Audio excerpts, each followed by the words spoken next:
প্রিয় বন্ধুরা, অনেক দিন পর একটা খুব সুন্দর আমি লফট পেয়েছি আপনাদের সামনে তুলে ধরার জন্য।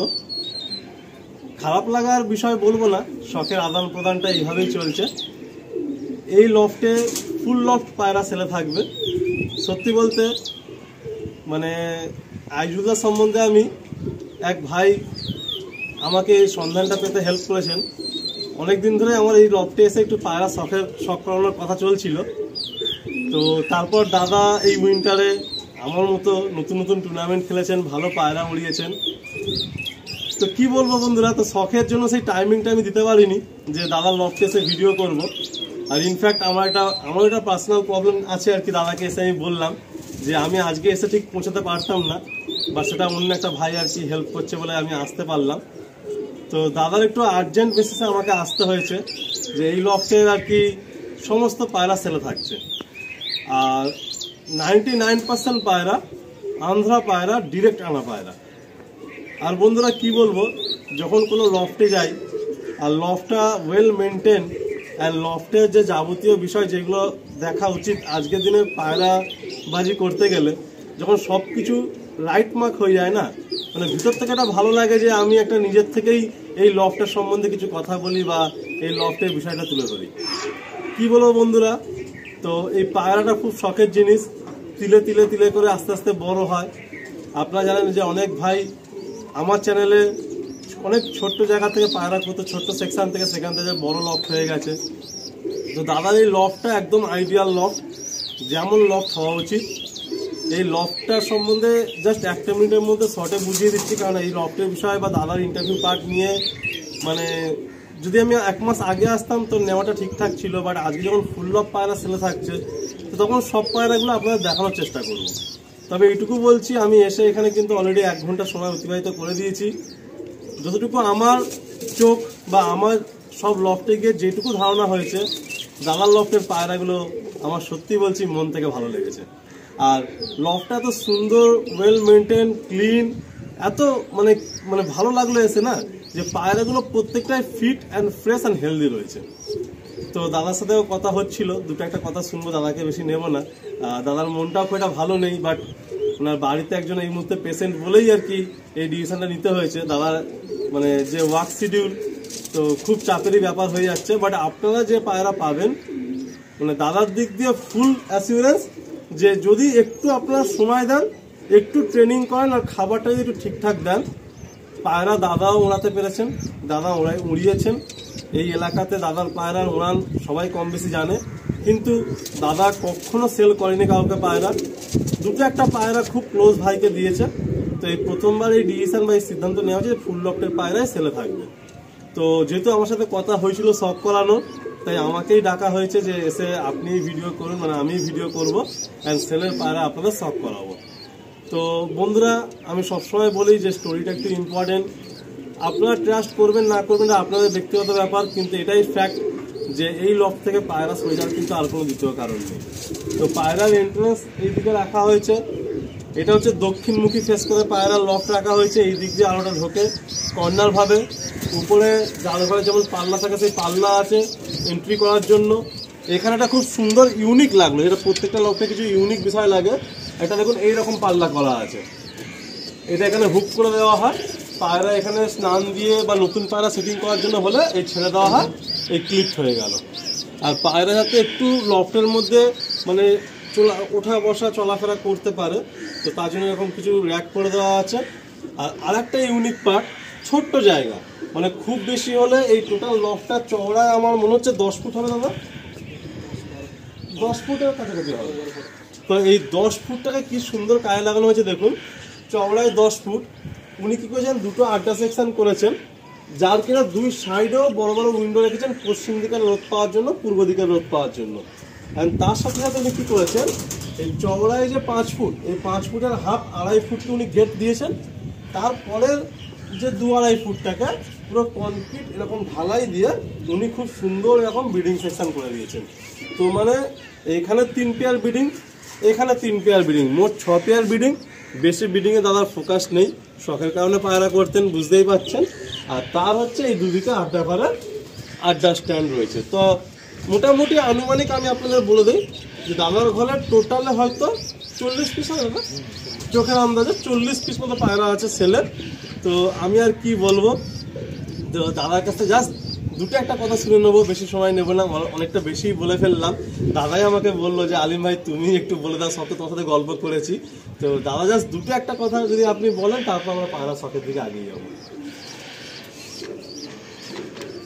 পায়রা মানে আমি 4 বছর পায়রা পুষছি, ঠিক আছে, 2020 থেকে পুষছি।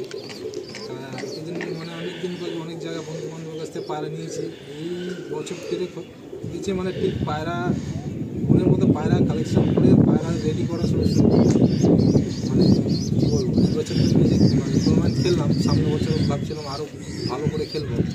তা বাড়ি হুট করে বাড়ি একটা সমস্যা হয়ে গেল, মানে মায়ের শরীরটা খারাপ হয়ে গেছে, সেইভাবে সময় আর দিতে পারছি না, পায়রা যত্ন সেভাবে নিতে পারছি না। তা আমার পায়রা খুব যত্ন করে অভ্যাস, কিন্তু সেটা করতে পারছি না। ওই জন্য বাড়িতে ডিসিশন করলাম যে পায়রার থেকে পায়রাগুলোকে সরিয়ে দেবো। হ্যাঁ, যদি ভবিষ্যতে আমার ভালো লাগে আবার পায়রা করবো। তো আপনারা শুনলেন, আর দাদা হচ্ছে আইজুল দা, তো ওনার নামটা আমি বলে দিলাম। আর একটু যদি আপনি লোকেশনটা একটু গাইড করে দেন, কেউ দেখুন আপনার যা পায়রা, আমি সাজেস্ট করবো যে সবাই এসে ঘর থেকে দেখে নিন।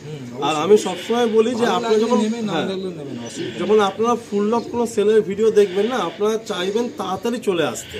আর একটু এটাও বলে দিই, দাদা আমাকে এটা বলেছেন যে আপনারা চেষ্টা করবেন দুপুর টাইমিংটা ফিক্সড করতে, কারণ দাদা সকাল থেকে মানে একদম ভোর থেকে দুপুর পর্যন্ত কাজ থাকে, আবার সন্ধ্যা থেকে রাত পর্যন্ত কাজ থাকে। তো আপনারা দুপুর 1টা থেকে বিকেল 5টা পর্যন্ত এই 4টে ঘন্টার মধ্যে টাইমিংটা সেট করবেন যে আসার জন্য।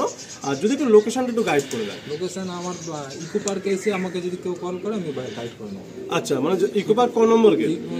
4 নম্বর গেট আছে, 6 নম্বর গেট, 1 নম্বর গেট আছে। ওখান থেকে ইকো পার্ক 1 নম্বর গেট থেকে আমার বাড়ি আসতে 10 মিনিট লাগে, আর 4 নম্বর গেট থেকে 5 মিনিট। মানে এটা হচ্ছে আমরা বলতে পারি যে ইকো পার্কের জাস্ট ব্যাক সাইডে এই লোকেশনটা। আর এই জায়গাটার নাম যদি একটু বলি, মানে এটা হচ্ছে ঘনি মণ্ডলপাড়া। আচ্ছা, ঘনি মণ্ডলপাড়া। তো যারা এখানে কেষ্টপুর মানে কৈখালি বা কেষ্টপুর বা নিউ টাউন বা এয়ারপোর্ট বা রাজারহাট বা যারা এই সমস্ত এরিয়াতে আছে, চিংড়িঘাটা, নিকো পার্ক বা ইকো পার্ক, তারা খুব ভালোভাবে এই লোকেশনটা মানে আইডেন্টিফাই করতে পারবে। আর এমনি আসার কোনো অসুবিধাও নেই, দাদা তো বললেন, কারণ ইকো পার্কের প্রচুর বাস থাকে, প্রচুর গাড়ি অ্যাভেলেবেল থাকে, দাদা সেখান থেকে আপনাদের গাইড করে নেবেন। তো দাদা মোটামুটি মানে কি পায়রা আজকে একটু থাকবে, যদি সেই সম্বন্ধে দুটো কথা বলবেন, কি কি পায়রা আজকে আমরা দেখবো? মোটামুটি আমার কাছে যত সম্ভব সব লাল ফুলের আছে আন্দ্রা, ঠিক আছে, আন্দ্রা মানে কিছু রেগদার চোখও দেখছিলাম। রেগদার চোখের মধ্যে কম আছে, লাইট একদম পুরো কাঁচা লাইট চোখের মধ্যে তোমার যে ফুলসেরা পায়রাগুলো আছে, ঠিক আছে, ফুলসেরা পায়রা আছে একদম আমার বাড়ি একদম পুরো কি বলবো একদম পুরো মানে গ্রান্টেড। আচ্ছা আচ্ছা, কালাঙ্কা কিছু পেয়ার আছে, ঠিক আছে। তো আপনার কাছে যে এই যে পায়রাগুলো রয়েছে, মনে হয় এদের ওড়ানটা কি একটু হাইট দিয়ে বেশি ওড়ান নাকি না লং? তো পায়রা তো পুরো প্রথম ছাড়া উপর নিয়ে তারপর মিডিল ধরে নেয়। আচ্ছা, প্রথমে উপরে চলে যায়, তারপর মিডিল ধরে লম্বা দেবো না, তাই তো? তো আমি একটা কথা বলছি বন্ধুরা, মানে আমার লফটে ক্যাপাসিটি নেই, আমি এখান থেকে হয়তো মানে ইচ্ছা থাকলেও হবে না, কারণ লফটাকে ভালো হওয়াটা বেশি দরকার। বাট এইটুকু বলছি, কিছু পিলাঙ্কা পায়রা আমি দেখেছি দাদার লফটে। আমরা অনেক লফটে পিলাঙ্কা লোককে বলতে শুনি, কিন্তু পিলাঙ্কাটা যে কি পিলাঙ্কা, দাদার ঘরে যে এসে দেখবে সে বুঝতে পারবে। আর পিলাঙ্কা চোখের মধ্যেও কিন্তু মনির পাশে একটা লাইট রিং থাকবে, সেটা পুরো ক্লিয়ার বোঝা যাবে। মানে সব থেকে ভাইটাল ব্যাপার কিন্তু এইটা, মানে পিলাঙ্কা মানে পুরো হলুদ হয়ে গেল শুধু সেটাই পিলাঙ্কা, ওটাই ভালো পায়রা তা কিন্তু না। পিলাঙ্কার মধ্যেও কিন্তু ফার্স্ট রিং থাকবে, থার্ড রিং থাকবে, ব্রিডিং রিং, হেলথ রিং সব থাকবে। তো দাদার ঘরে আমি কিন্তু এটা অলরেডি নোটিস করে নিয়েছি। লালসেরা কিছু ভালো ভালো পায়রা আছে, ফুলসেরা কিছু আছে, কালাঙ্কাও আছে। আর দাদার কালাঙ্কা বলছিলেন যে কালাঙ্কা পায়রা কি মারাত্মক উনান দাদার কাছে, মানে কালাঙ্কা পায়রা দুপুর হয়ে গেলে দাদার আকাশে দেয় না, মানে ওই পায়রা ল্যান্ডিং এর প্রবলেম এসে যায়। তো যাই হোক বন্ধুরা, মোটামুটি আর কি বলবো, বলার কিছু নেই, শুধু দাদা তো সবকিছু বললো আর আমিও সবকিছু বললাম। আমি এটুকুই বলবো যে দেখুন, এই মানে এই লফটে পায়রাও সেল হয়ে যাবে, উনিও হয়তো কিছু বছর পায়রা করতে পারবে না। আর মানে এই কথাগুলো, এই ভিডিওসটা এটাই মেমোরি হিসেবে রয়ে যাবে। তো ওই জন্য আমি যখন কোনো লফটে যাই, প্রথমে হয় পায়রা দেখিয়ে দিই, কিন্তু শুধু পায়রা দেখালে না একটা ইনকমপ্লিট থেকে যায়। এই যে ওনার মনের কথাগুলো, আমার মনের কথাগুলো, এইগুলো একটু তুলে ধরাটা মানে দরকার। তো দাদা মোটামুটি তাও একটা লামসাম যদি আইডিয়া দেওয়া যায়, মানে আমি এই পার্টটা একটু লম্বা হয়েছে বলে এটা আমি সেপারেট করে দিচ্ছি, একটু আইডিয়া যদি মানে মানে আন্ধ্রা পায়রা মানে লোকে কিন্তু ভয় পায় যে ফুল সিরা মানে 12,000, লাল সিরা মানে 20,000, কালাঙ্কা মানে স্টার কালাঙ্কা, এই কালাঙ্কা এত হাজার। তো আপনার তো কেনা তো আমি শুনছি, কত কেনার আমি যাচ্ছি না, কারণ আপনারা জানেন যে ডাইরেক্ট আন্ধ্রা পায়রা আনালে কি কষ্ট পড়ে, আমি সেদিকে যাচ্ছি না। তো মোটামুটি বন্ধুরা একটা কিরকম রেঞ্জের মধ্যে পেতে পারে যদি লামসাম আইডিয়া দেওয়া যায়? মোটামুটি রেঞ্জের মধ্যে আপনার পেয়ে যাবে। মানে সবাই কি নিতে পারবে? অবশ্যই অবশ্যই। আচ্ছা, মানে একদম মানে এই মুহূর্তে ছেড়ে দিচ্ছি, মানে দিয়ে দেবো, তাই তো? আচ্ছা আচ্ছা। আর যেগুলো ঘরের জিনিস আছে সেগুলো তো একটু কমে পেয়ে যাবে নাকি? অবশ্যই। যেগুলো আর কি তোমার ধরো ধাড়ি থেকে যে বাচ্চাগুলো ধাড়ি হয়েছে, তো বন্ধুরা বলতে আমি এই তো মেরা 1 বছর পায়রা সেই বাচ্চা করতেই পারি, আমার ঘরে যেসব বাচ্চা আমি জানি টুর্নামেন্ট খেললে মোটামুটি সব 2 বছর। আচ্ছা, কারণ 18 বছর, মানে একদম বিম পর এক পর দুপারের বাচ্চা নেই বললেই চলে। আমি এবারে সেভাবে বাচ্চাই করিনি, কটা 2-4টা বাচ্চা এই করলাম, করে আর এই শরীর আর উপরে করতেই পারলাম না। তো বন্ধুরা যাই হোক, আমরা এবার একটু শখের পায়রার দিকে আগিয়ে যাই। দাদাকে এটাই বলবো যে কোনো পায়রা প্রেমী হারিয়ে যাক আমরা চাই না, উনিও চাই না। তো ওনার এই প্রবলেমটা একটু ওভারকাম হয়ে যাক, তারপরে দাদা আবার পায়রা করবে। দাদার তো প্রথম থেকে অন্ধ্রা পায়রাই শখ, যা শুনলাম, আর অন্ধ্রা পায়রাই উনি করছেন, একদম সিলেক্টেড পায়রাগুলোই আছে। তো নেক্সট পার্টটা আমি বলবো বন্ধুরা কেউ মিস করবেন না, আপনারা পায়রা দেখুন। আর যার হাতে একটু সময় থাকবে না, পয়সা আপনি দেবেন, তো একটু সময়টা কিন্তু আপনাকে বার করতেই হবে। লফটে গিয়ে দেখে হাতে ফিল করে বুঝে তারপর পায়রা নেবেন। আজ কিন্তু গমের দাম, ওষুধের দাম সেরকম নেই যে আপনি একটা হাট থেকে শুধু বলবো না যে 50-100 টাকা পায়রা তুলে নেবেন আর সেই পায়রাতে বিশাল কিছু হয়ে যাবে, এরকম কিন্তু হয় না। তো আজকের দিনে পায়রাও কস্টলি, মেডিসিনও কস্টলি, খাবারও কস্টলি, সব কিছুই কস্টলি হয়ে গেছে। পায়রার লফটও কিন্তু এখন অনেক বড় বড় লফট হচ্ছে, কস্টলি হয়ে গেছে। তো আপনারা যখন পায়রা নেবেন 10টা না কিনে 2টো কিনুন, লফটে গিয়ে দেখে বুঝে বসে শুনে, অ্যাটলিস্ট যার থেকে কিনছেন তার সাথে 2টো কথাবার্তা বলে কিনুন। আর আইজুল দা মানে কোনো ব্যাপার না, প্রথমেই ক্লিয়ার করে দিয়েছে যে যেই ভাই পায়রা নেবে আমার কাছে আসো, এসে পায়রা দেখো, ভালো লাগলে নাও, না লাগলে কোনো অসুবিধা নেই। তো মোটামুটি আর কিছু বলার মতো দাদা কোনো কিছু মনের কথা এই পর্যন্ত থাক নাকি? তো আপনারা বুঝতে পারছেন দাদার মনটা একটু খারাপই আছে। যাই হোক, আমরা আরেক ভাই ক্যামেরার পিছনে রয়েছে, আমাদের রাজীব ভাই, ওর সাথে প্রায় কল করে, কন্ট্যাক্ট হয়, কথা বলে। তো চলুন, ও একটু হেল্প করবে। আমরা মোটামুটি একটা সেকশন, ব্রিডিং সেকশন নিয়ে নিয়েছি, আর যা পায়রা আছে একের পর এক রানিং আপনাদের আমি নেক্সট পার্টে দেখিয়ে দেবো। অবশ্যই স্ক্রিনে যে নাম্বারটা আসছে ফোন করে নেবেন। আর দাদা যে কাজের সাথে থাকেন, তো হয়তো যখন আপনি ফোন করবেন বেশি কথা বলতে পারবেন না, কিন্তু 1টা থেকে 5টা পর্যন্ত যদি কল করেন দুপুরবেলা, তাহলে দাদা নিশ্চয়ই আপনাদেরকে সম্পূর্ণ গাইড করবে। বন্ধুরা এই পর্যন্ত এন্ড করলাম, নেক্সট পার্টে কিন্তু দাদার পায়রাগুলো একের পর এক আমরা সব পাচ্ছি।